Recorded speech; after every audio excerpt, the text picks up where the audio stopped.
finally get that, man, it was amazing. It was an amazing feeling, and I'm willing and ready to give Fury the opportunity ASAP. You know, if you have so many different sides, that it's only right to give Fury a rematch as soon as possible. I'm ready whenever he's ready to do it. I'm ready to give the fans what they want to see, and end this talk once and for all. I feel that I don't know how this man got up. He don't even know how he got up, but I feel that he had an army of prayers around him, and I feel like God got this man up for the rematch. For me, it's a lose-lose situation for me. People always make an excuse about Fury, you know, not in the ring, not being in the ring. He took. He's not going to be ready. Wilder's going to knock him out early. They already had the excuse. Those people, now that he survived, it's the same one that's saying he went. But y'all doubted that. You doubted him. You said he wasn't ready. So if I would have knocked him out early, then that would have been the excuse. But being that the fact that he survived and he went on, people are jumping on his ship now, jumping board. You know, this is a very emotional sport. So the fact that I didn't do that, you know, I'm still losing. But when, you know, I'm still, it's a lose-lose situation. Anything that I do, I feel. But God allowed this man to get back up for the rematch. So when the rematch happened, there's no excuses. There's no excuse. We see what he could do, what he was able to do, especially with that get up. That still surprised me to the. I've seen this guy's eyes roll slowly in the back of his head, and many people felt that should have been waved out. I knew if we was 9 out of 10 refs would have waved that off. I've seen many times where they would wave that off. Look at my brother Malik Scott when he fought Derek Torrey Casey. He was on his knees and still they waved it off immediately. I feel like the count was very slow. You know, I feel like there was a lot of delays in that, but I'm not going to complain. I'm not going to complain because we put the heavyweight division on notice, and we did it with me and Fury. It's not about no other guys or nothing like that. Me and Fury did it like true champions. We came together, we conversated amongst each other, and we got this fight done without involving all the other extra stuff.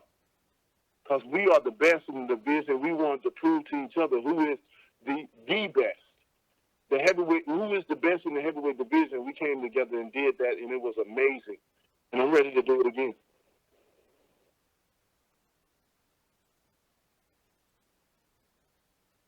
Okay, great. Let's open it for questions, please. Ladies and gentlemen, if you would like to ask a question, please press *1 on your telephone keypad. Again, if you would like to ask a question, please press *1 on your telephone keypad. And we're waiting for callers to join the queue.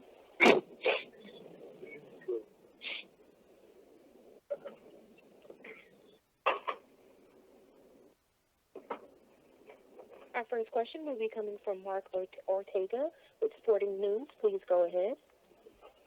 Hey, Deontay, congrats on an amazing fight. My first question is, had you beaten Tyson Fury in 3 or 4 rounds and knocked him out, a lot of people would have just said, oh, this isn't the Tyson Fury that fought Klitschko. The result being a draw aside, do you feel like this was the best possible scenario where it sets up a rematch that, should you beat Tyson Fury, you'll get full credit for that win rather than having beat a guy that wasn't himself? That's exactly how I feel. Like I said before, you know, I was in a lose-lose situation. I'm always in a lose-lose situation because people have always made excuses of my victories ever since the start of my career. Every fight I've made, they made excuses from the beginning. You know, so being said, they made excuses for him in the beginning. So it was like, damn if I do, damn if I don't. And being the fact that he did survive, I think this makes it better for the rematch. You think it better? It makes it excuses to be at this point in time for the rematch. Even playing grounds, and when I knock him out the second time, then I want my full credit. I just want my full credit. I want the heavyweight division in America to be on notice that y'all have the baddest man on the planet here. and the heavyweight division is exciting. It's back again, and that's all I ever wanted. I'm not hard. I'm not a hard heavyweight to deal with. I love people. I get along with everyone. People only see the perspective of me in the ring and on social media because I have to be aggressive. I have to keep my peace.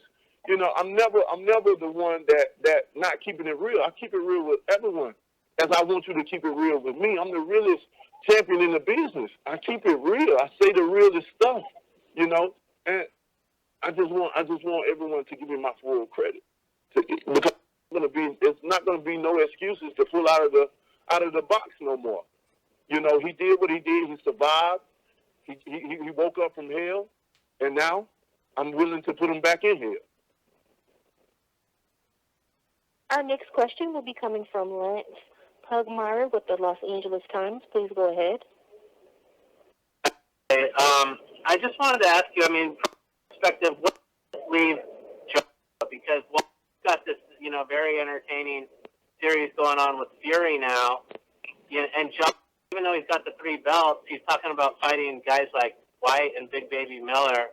It really seems like almost like, you know, nondescript compared to the battles you're in. How do you feel about, you know, just the placement of Joshua now based on this outcome? Nothing with Joshua.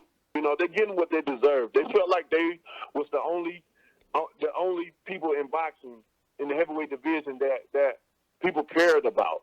It felt like they was the only one that was running this sport. Well, we had to show them that they're not the only ones. This is a family This is a group of guys together making this thing happen, not just one individual person. So me and Fury came together. We had to show the world what it looks like for the best to fight the best, and look at the outcome. No one has talked about Joshua since I don't know how long, and we're planning on keeping it that way to show them. Ain't no need of them coming out now talking about nothing. We ain't hearing that. They had their opportunity. They had 4 months to have their opportunity, but the people on. They said certain things, and it could have been me and Joshua the one that had the excitement going on. It could have been him. He could have had many guys. He could have had Luis Ortiz. He could have had Tyson Fury. He could have had me. But their ego got the best of them, you know. So let them continue to fight the second-tier fighters, and hopefully one knock him out. You know, who knows? But we don't care about them no more. My focus on Tyson Fury. I'm looking forward to getting him the rematch as soon as possible. And that's that. This is the biggest fight still in the heavyweight division. This is the most exciting fight in the heavyweight division, and I'm ready to get the fans what they want to see. Our next question will be coming from Dan Raphael. Thank you very much. Hello, Dan.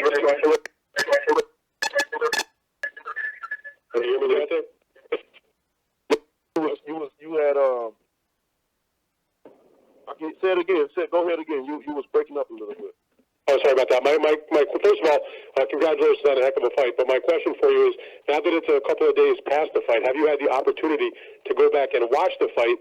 And if so, how did you score it? Because there's so many people out there that are vociferously saying that they believe that Tyson Fury won.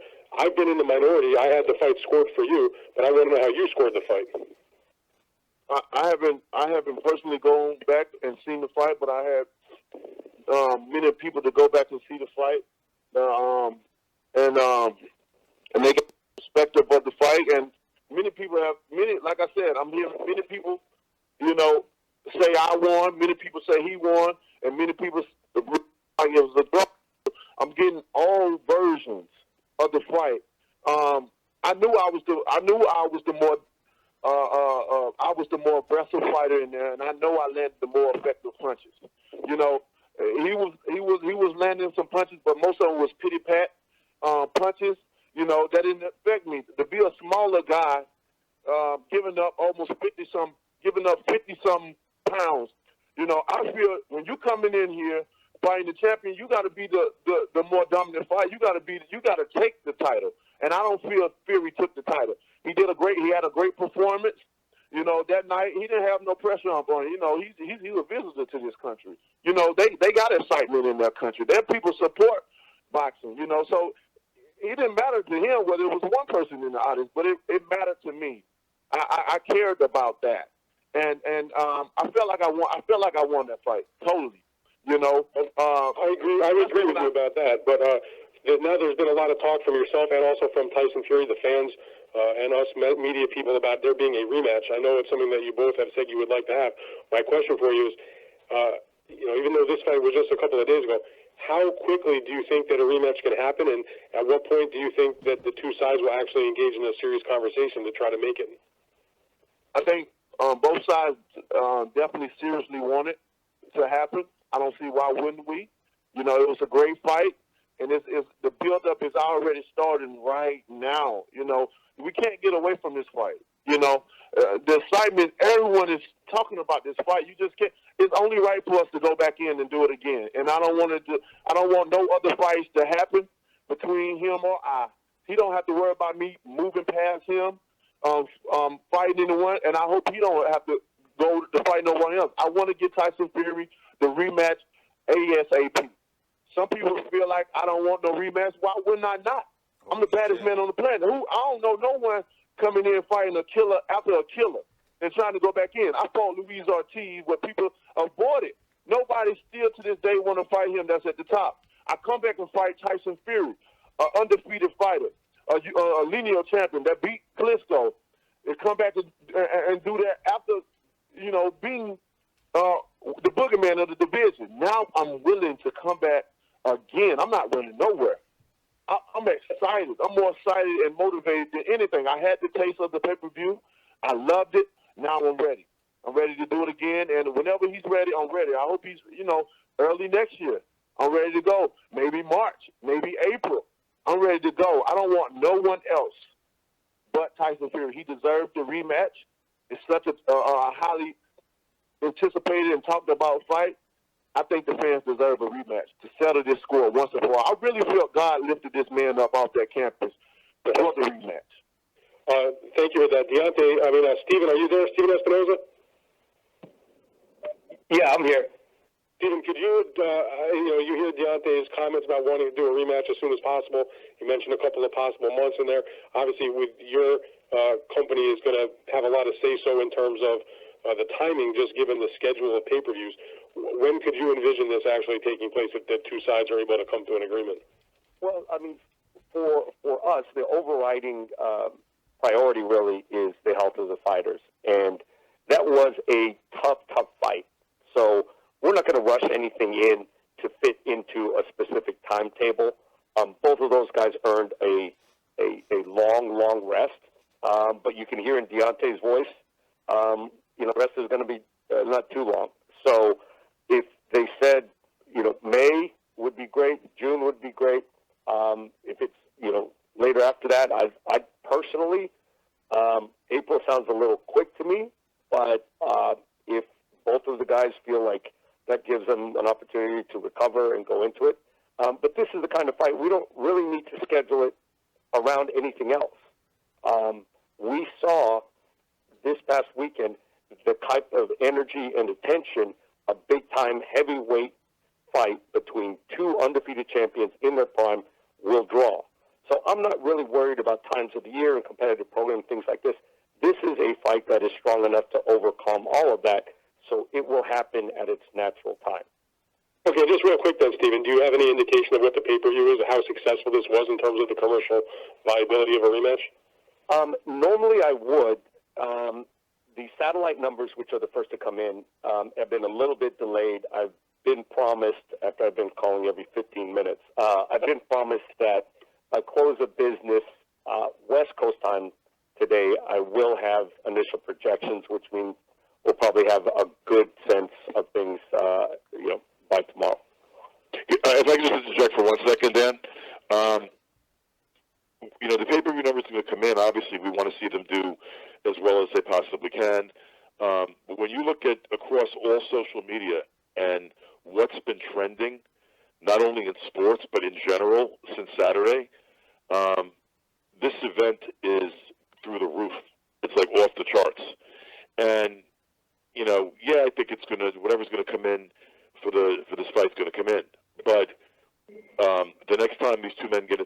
on pay-per-view, it's an exponentially bigger fight, because this is a fight that literally has captured the attention of the entire world. So it's probably a little bit less relevant than it otherwise might have been, what these numbers look like. All right, got it, guys. Thank you very much for the time. Appreciate it. Look forward to the rematch. Thank you. One thing also, before I neglected to do this in my opening comments, but I want to acknowledge TGB Promotions, Tom Brown, and Brittany Goosen-Brown. I want to thank them for the tremendous job they did. They handled virtually all the logistics for this event and promoted it locally. And they're obviously, the Goosens are a California institution, and the Browns. And thank you for your great work. Next question.